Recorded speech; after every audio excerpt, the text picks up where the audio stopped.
Hello everyone. We've come to the end of week 4 of Understanding Language, Learning and Teaching, and in fact the official end of the course. So this is pretty much goodbye from me by the time I've recapped on a few of the conversations we've been having over the weeks. Of course, if you've joined us for free, you do have another 2 weeks to continue to access the course, so make sure you bookmark any links to external resources that people have shared or downloaded any of the materials that you want.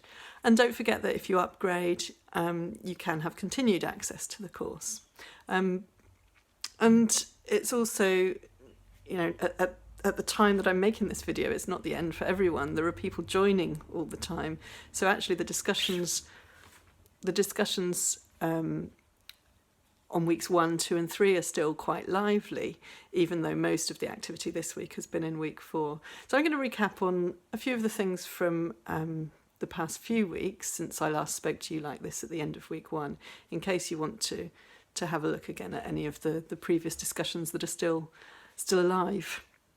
So in week 2 we talked about classroom approaches to language learning and teaching, and on step 2.4 I've pinned a thread about culture in language teaching, which is still alive. We've had a contribution just this morning to that thread. And on step 2.8 there are 2 pinned threads which are similar and very interesting about task-based language teaching. So Elisa started a thread about whether it's suitable for younger learners, and Finley started a thread with a question about its suitability for different age groups, or a comment, possibly not a question. So those are interesting. There was a lot of interest in task-based teaching as an approach, I think. In week 3 we turned to technology and online learning.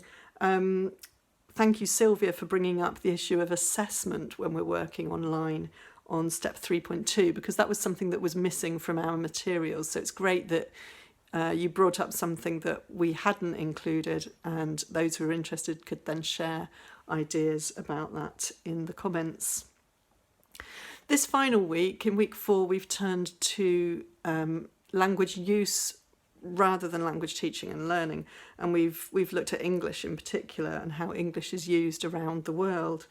On step 4.2, Nicole shared a link to something called MacArthur's wheel model, which is a nice diagrammatic visual representation of some of the main varieties of English around the world. Have a look at that, that's quite nice, thanks for sharing. And on step 4.8, I've been discussing with Rona, Oliver and Nicole about attitudes to English as a lingua franca, and I've been playing devil's advocate a bit again this week, and trying to encourage you to think about whether or how this sort of research into how English is used around the world, how or whether it could be relevant to teaching and learning, because that's where a lot of your interests lie. Okay, so finally, have a look at step 4.19 before you completely finish with this course. Step 4.19 is called What Next? And although this course is ending, your learning doesn't have to end. There are lots of other opportunities on Futurelearn, which I've tried to highlight in a comment on that step. There are also suggestions in the page text itself. There are ways of keeping in touch with teachers around the world through the British Council Facebook group or Facebook page, 2 different things, so I've tried to clarify that in a comment on that step as well.